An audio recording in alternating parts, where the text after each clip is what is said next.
നമസ്കാരം. വളരെ സവിശേഷമായ ഒരു തെരഞ്ഞെടുപ്പ് ചിത്രമാണ് ഈ ഘട്ടത്തിൽ നമ്മൾ സംസാരിക്കുമ്പോൾ കേരളത്തിൽ നിന്ന് വരുന്നത്. രണ്ടിടത്ത് ചരിത്രത്തിൽ ഇന്ന് വരെ നമ്മൾ അനുഭവിച്ചിട്ടില്ലാത്ത ഒരു ലീഡ് നില പാർലമെന്റ് തെരഞ്ഞെടുപ്പിൽ രണ്ടിടത്ത് ബി ലീഡ് ചെയ്യുന്നു, ഒരിടത്ത് മാത്രം LDF ലീഡ് ചെയ്യുന്നു, ബാക്കിയുള്ള 17 UDF ലീഡ് ചെയ്യുന്നു എന്നതാണ് ഇപ്പോൾ കാണിക്കുന്ന ചിത്രം.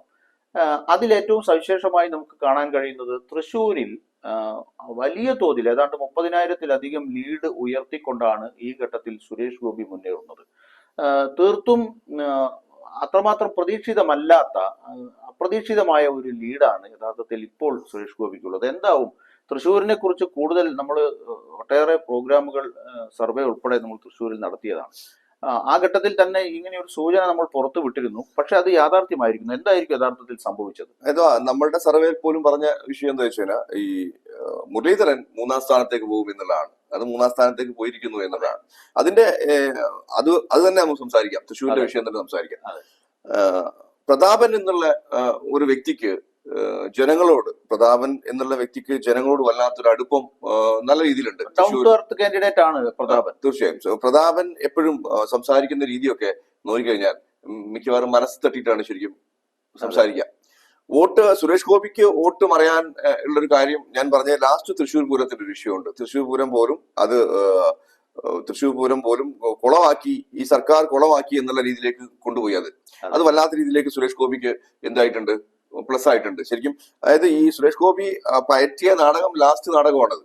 ആ ലാസ്റ്റ് നാടകം ഫലിച്ചു എന്ന് വേണം പറയാൻ. കാര്യം ഹിന്ദു സമുദായത്തെ മാറ്റി നിർത്തുന്ന രീതിയിലേക്ക് ഭരണം പോകുന്നു, അല്ലെങ്കിൽ ഇവിടുത്തെ നിയമവ്യവസ്ഥകൾ പോകുന്നു എന്നുള്ള ഒരു പിക്ചർ ഉണ്ടാക്കി. തൃശ്ശൂരിലെ ആ ഘട്ടത്തിൽ നമ്മൾ തൃശ്ശൂരിൽ പോയ സമയത്ത് തൃശ്ശൂരിലെ കോൺഗ്രസിന്റെ നേതാക്കൾ സംസാരിച്ചത് ന്യൂനപക്ഷങ്ങളുടെ വോട്ടിൽ ഞങ്ങൾക്ക് അത്ര ആശങ്കയില്ല. ഈ പിക്ചർ ആയിരുന്നില്ല അന്ന് പ്രതാപനുള്ള സമയത്തായിരുന്നു. അപ്പോഴും ജില്ലയിലെ നേതൃത്വം അന്ന് പറഞ്ഞിരുന്നത് ഹിന്ദു വോട്ടുകൾ ഏകീകരിക്കാൻ സാധ്യതയുണ്ട് സുരേഷ് ഗോപിക്ക് അനുകൂലമായി എന്നാണ്. അപ്പൊ അത് എങ്ങനെ തിരിച്ചു പിടിക്കുമെന്നുള്ളതായിരുന്നു അന്ന് അവർ നടത്തിയിരുന്ന ഒരു ചർച്ച. യഥാർത്ഥത്തിൽ ഈ തെരഞ്ഞെടുപ്പ് ഈ രീതിയിൽ മുന്നോട്ട് പോകുമ്പോൾ, ഇപ്പോൾ ലീഡ് നില 30,000 കടന്നു നിൽക്കുമ്പോൾ, മറ്റ് ന്യൂനപക്ഷ ജനവിഭാഗങ്ങളുടെ ഒരു വോട്ട് ഷിഫ്റ്റ് സുരേഷ് ഗോപിക്ക് അനുകൂലമായി വന്നതിനേക്കാൾ കൂടുതൽ ഹിന്ദു കമ്മ്യൂണിറ്റിയിലെ വോട്ട് ഷിഫ്റ്റ് ആണ് വന്നത് എന്ന് വേണം നമുക്ക് അനുമാനിക്കാം. അതാണ് അദ്ദേഹം ചെയ്ത ലാസ്റ്റ് നാടകം എന്ന് പറയുന്ന സാധനം. അതായത് തൃശ്ശൂർ സുരേഷ് ഗോപി ലാസ്റ്റ് പറഞ്ഞത് തൃശ്ശൂർ പൂരം പോലും ഇവിടെ നടത്താൻ കഴിയില്ല, അല്ലെ നടത്താൻ അറിയില്ല, ഞാൻ കാണിച്ചു തരാം തൃശ്ശൂർ പൂരം എന്താണെന്നുള്ള ഒരു രീതിയിലൊക്കെയാണ് ആ ഒരു സംഭവം വന്നത്. അതിനപ്പുറത്തേക്ക് ഇപ്പൊ വോട്ടെണ്ണി കഴിഞ്ഞിട്ടില്ല, എന്താണ് സ്ഥിതി എന്ന് പറയാൻ കഴിയില്ല. എങ്കിലും ഭൂരിപക്ഷം നല്ല രീതിയിലേക്ക് വന്നിട്ട് റെഗുലർ ആയിട്ടുള്ള ഒരു അപ്വേർഡ് ട്രെൻഡ് കാണിക്കുന്നുണ്ട് സുരേഷ് ഗോപിയുടെ. അതൊരു യഥാർത്ഥത്തിൽ വിജയത്തിൽ കലാശിക്കും, നല്ല ഭൂരിപക്ഷത്തിൽ വിജയത്തിൽ കലാശിക്കുമെന്നത് ആ അവസ്ഥയല്ല യഥാർത്ഥത്തിൽ തിരുവനന്തപുരത്തുള്ളത്. ചെറിയ വ്യത്യാസമാണുള്ളത്. പക്ഷെ തൃശ്ശൂരിൽ അങ്ങനെയല്ല, ഒരു സ്റ്റഡി ഒരു ഗ്രോത്ത് ആണ് കാണിക്കുന്നത് അദ്ദേഹത്തിന്റെ ലീഡ്.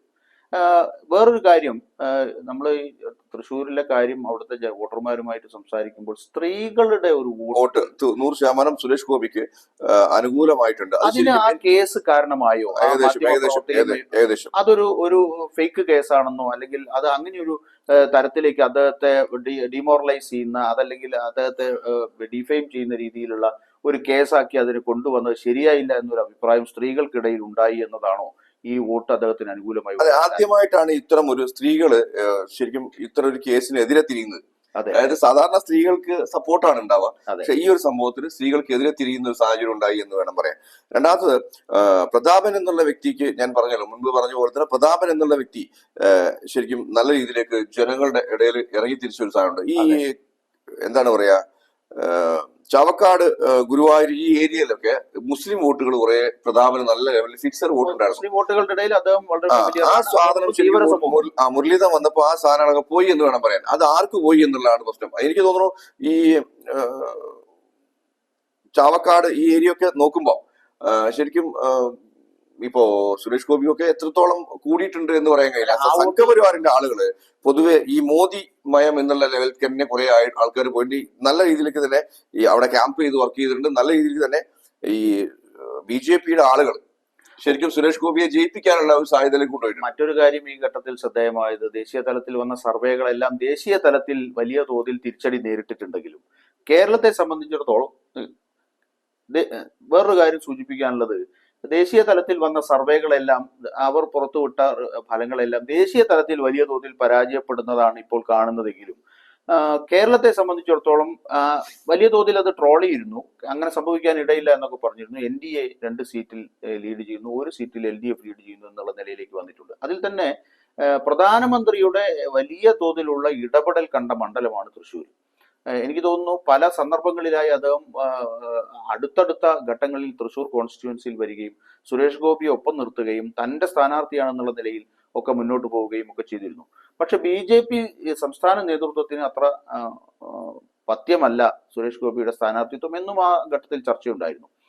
പക്ഷെ അതൊന്നും ഇവിടെ ഫലിച്ചില്ല എന്ന് വേണം കാണാൻ. BJP വളരെ ആസൂത്രിതമായി നടത്തിയ പ്രവർത്തനം അവിടെ ഫലം കണ്ടു എന്നുള്ള രീതിയിലാണ് ഇപ്പോഴുള്ള ട്രെൻഡ് പോകുന്നത്. മറ്റൊരു കാര്യം എടുത്തു പറയാനുള്ളത്, വലിയ തോതിൽ ക്രിസ്ത്യൻ കമ്മ്യൂണിറ്റി അവിടെ സാന്നിധ്യമുള്ള ഒരു മണ്ഡലമാണ് തൃശ്ശൂർ.